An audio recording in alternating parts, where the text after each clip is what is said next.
Hello, all you beautiful beings out there. I'm eating some lunch. Just had the really strange thought of, what if I just made a video of me eating lunch?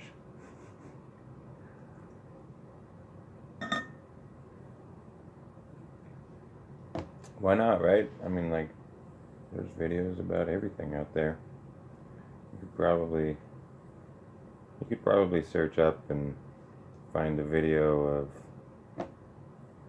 I don't know, somebody turning a hat into a guitar.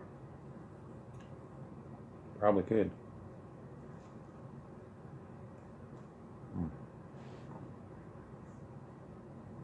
I mean, there's videos out there for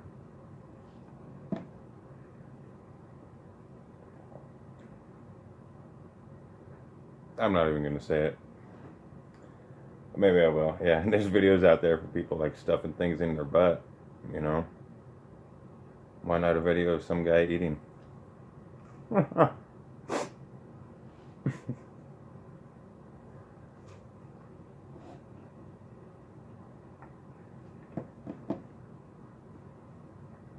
It's amazing that, like, we live in this age of being able to find anything that we want to watch or to read about, to learn about, just at our fingertips.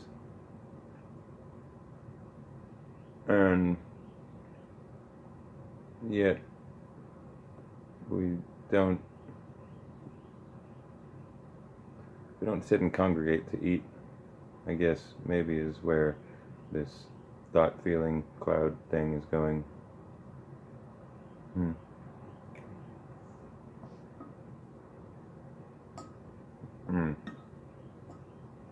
No, I take that back.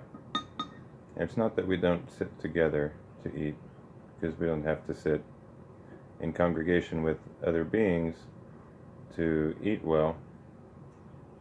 Well, we don't sit in congregation with ourselves and with our food.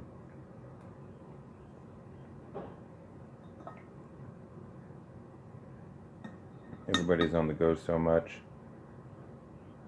Drive-through culture is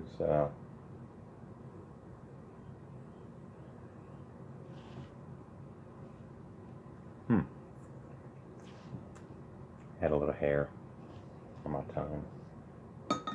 It wasn't one of my hairs. It was a hair from one of these vegetables. I'm not sure what the hair was. Maybe a piece of broccoli or something. There's no broccoli in here. Ah, green bean. That's what it was, a piece of green bean. Okay. That mystery is solved. We don't sit with our food as one of the main features of our meal, do we?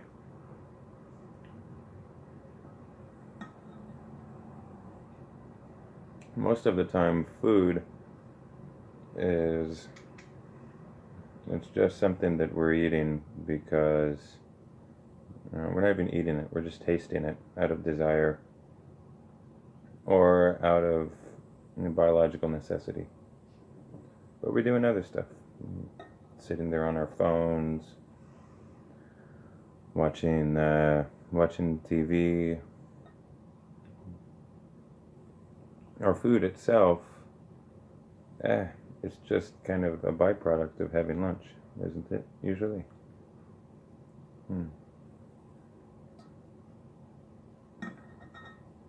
I wonder what would happen if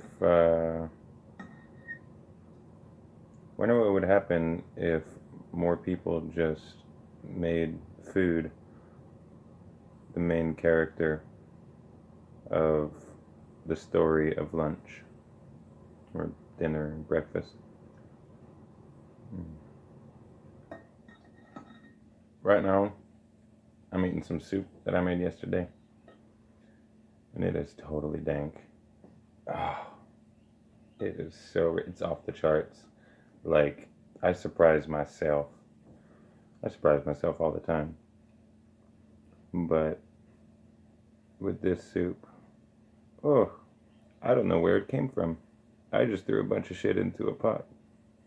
Pardon me. I threw a bunch of stuff in a pot. It came out pretty tasty. Thank the good Lord. And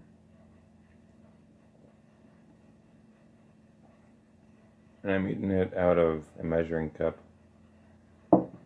Not so that I can count my calories to keep this girlish figure, but because it was a lot handier to stick in the microwave to heat it up. Yeah, and look, it's got a handle on it. You know, my kids, my teenagers, they come and they snag the mixing cup to eat cereal out of, and I used to get upset with them until one day I tried it and I understood. Oh, it's nice. It has a handle. You can lift it right up here like this.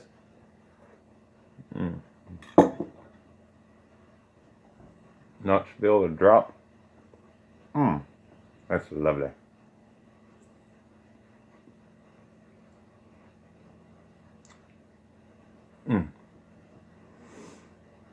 We should eat more and taste less. Not that we shouldn't taste anything while we eat. Of course we should taste what we're eating. But the eating just based on a craving and just based on what tastes good and everything like that, it's just kind of hollow.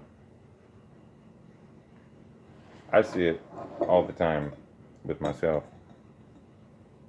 I'll end up noticing halfway through eating something that I've just been rushing my way through it and not giving it the honor it deserves. And really, it does deserve honor. I mean, the food that I eat, I don't know about you, but the food that I eat in this form becomes this form. It's like, oh, tea kettle.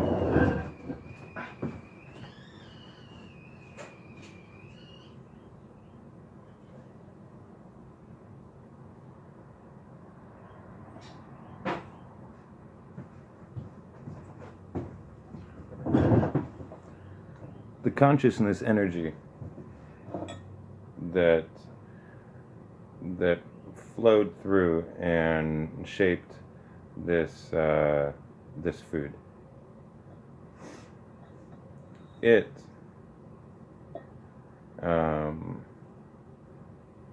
imprint is being converted into this form. So in a way, you know, it's like taking the spirits of the animals, the animals that are killed. You know, it's like taking the spirit of the plant, because there's no animal products in here. It's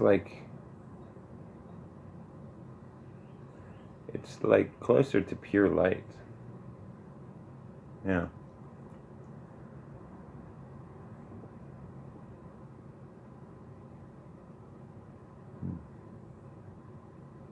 And really taste the food, really appreciate it, really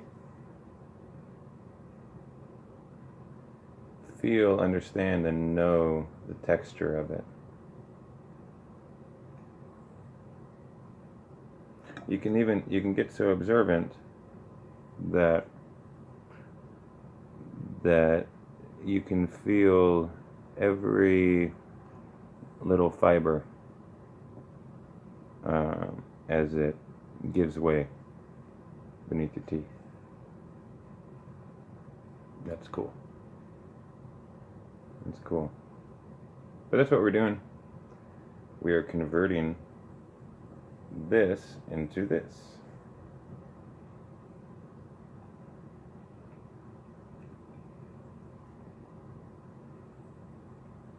That's why I can't understand people. Well, let me take that back. Let me start over again. Rewind.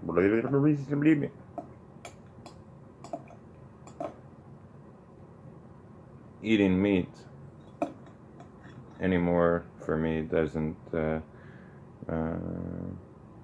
just doesn't make sense.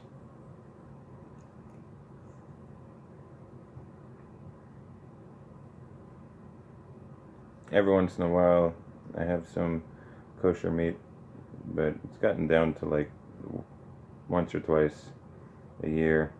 Last year I don't think I even had any meat at all.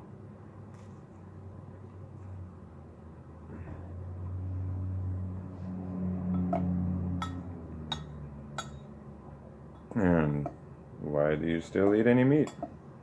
I have been asked this question. And the only answer, the only response that I can come up with is that it's preferable for me to remember what the death and suffering tastes like.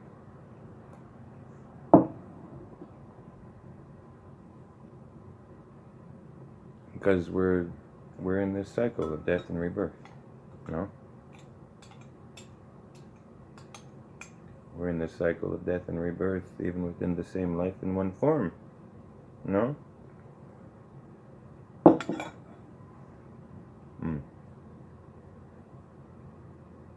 Nope. Not in my bed.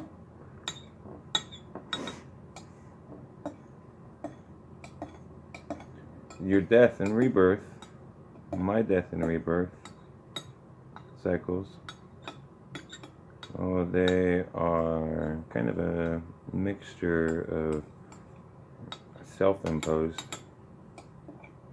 and imposed by others a lot of the time. But we can take control over the death and rebirth cycles of our own beingness. The standard understanding of birth and death is, you know, you're born, you live up until 85 years old or whatever, and you die. But within that single lifespan are multiple opportunities for death and rebirth.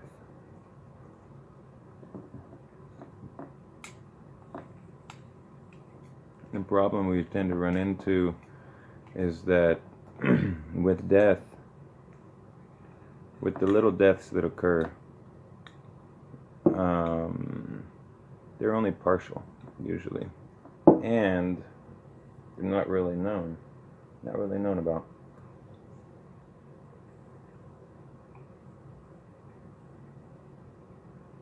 So, like, a baby becomes a toddler.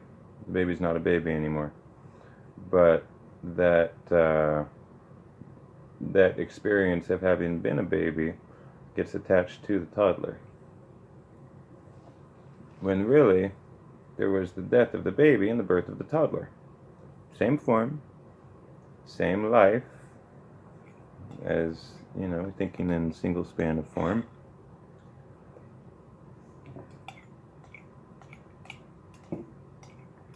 But it's like the death of what once was the birth to something new.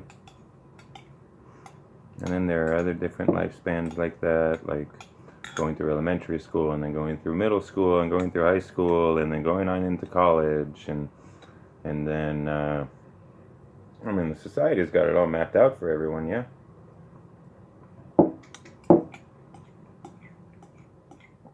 It's this handy little conveyor that we hop on, and we get to pile everything on there behind us.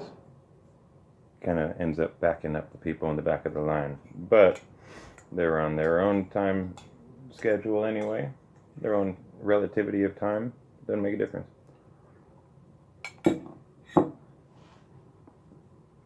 We got on this little conveyor, it says in the US it says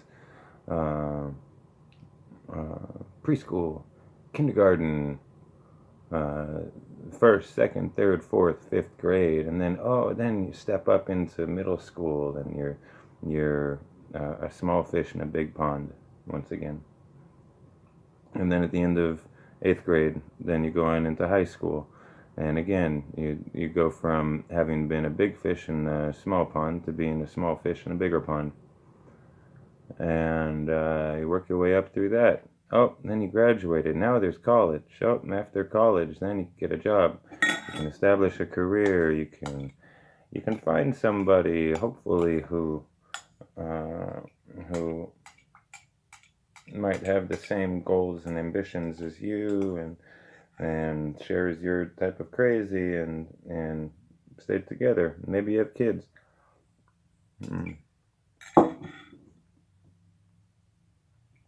All these things that are just lined up. All these carrots. That's what it is. It's like all these carrots dangling out in front of us for us to go out and get. But what happens if that doesn't work out that way? What happens if that path isn't for you? Then you gotta think outside the box, I guess. And drink your vegetable lentil soup out of a measuring cup.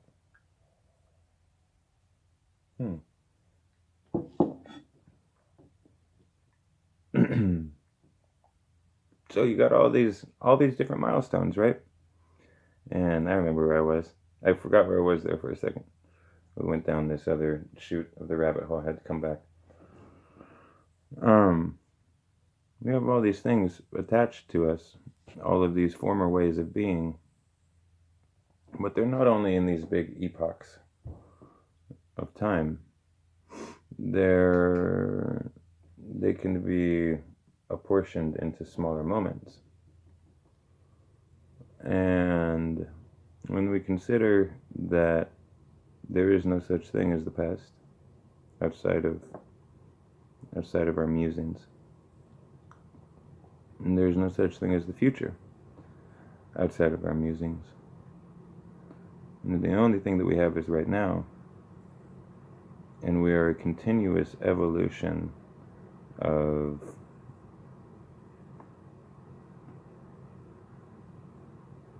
spirit shining through form, continuously changing, even in the ego mind, continuously changing. Excuse me. We're not the same any day as we were the day before. Excuse me. We're not the same any hour as we were the hour before. And we can go down and down and down. We can scale down and down and down, saying we are not the same as we were in the last heartbeat or in the last breath.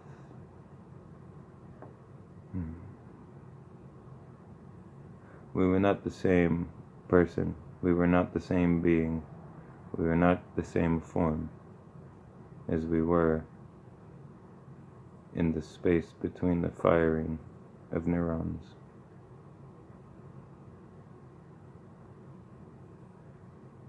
That's power right there. That's how you raise your vibration. Everybody talks about vibration and stuff. Raise your vibration, bro. Good vibes. Only good vibes. Your vibe attracts your tribe. All these kinds of things. But, it's all really, it makes sense. We are material. The form that all of us in is a material aspect, and all material vibrates.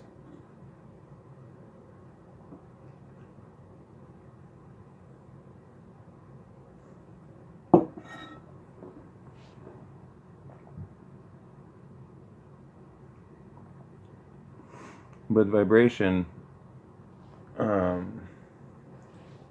is like an inverse equation to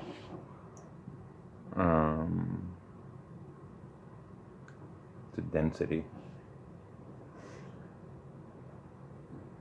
Density is a product of time and pressure. The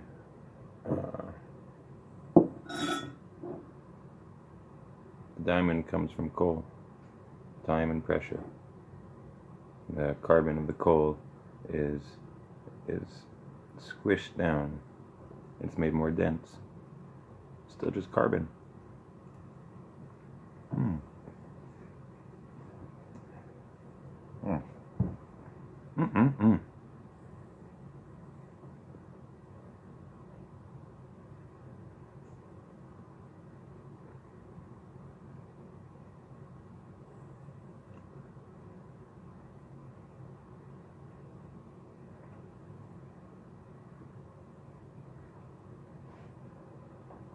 With the person, though, experiences that continue to be identified with in memory, and thoughts that continue to be identified with according to the future.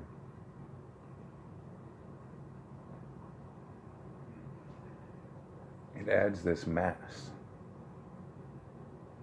around the person. And this mass keeps the spinning and the expansion of nothingness through somethingness.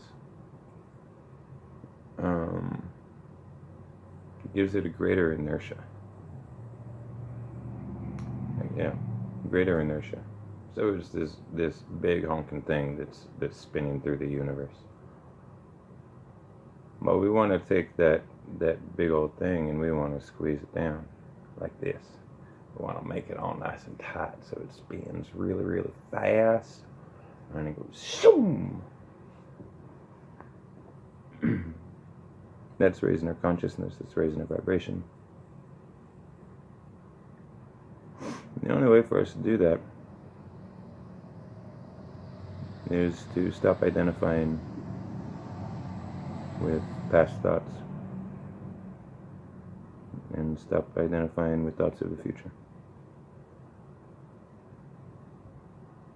I'm not the same as I was when the last neuron fired. But I'm always changing. And because I'm always changing, I'm always new. I'm always fresh and surprising, even to myself.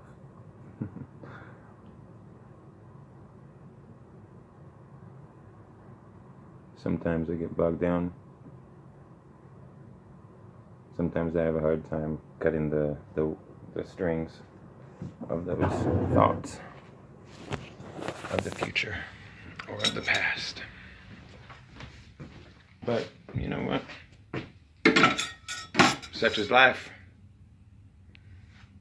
This is life right here. Right in this moment. Right here and now is life. Okay? Just be here.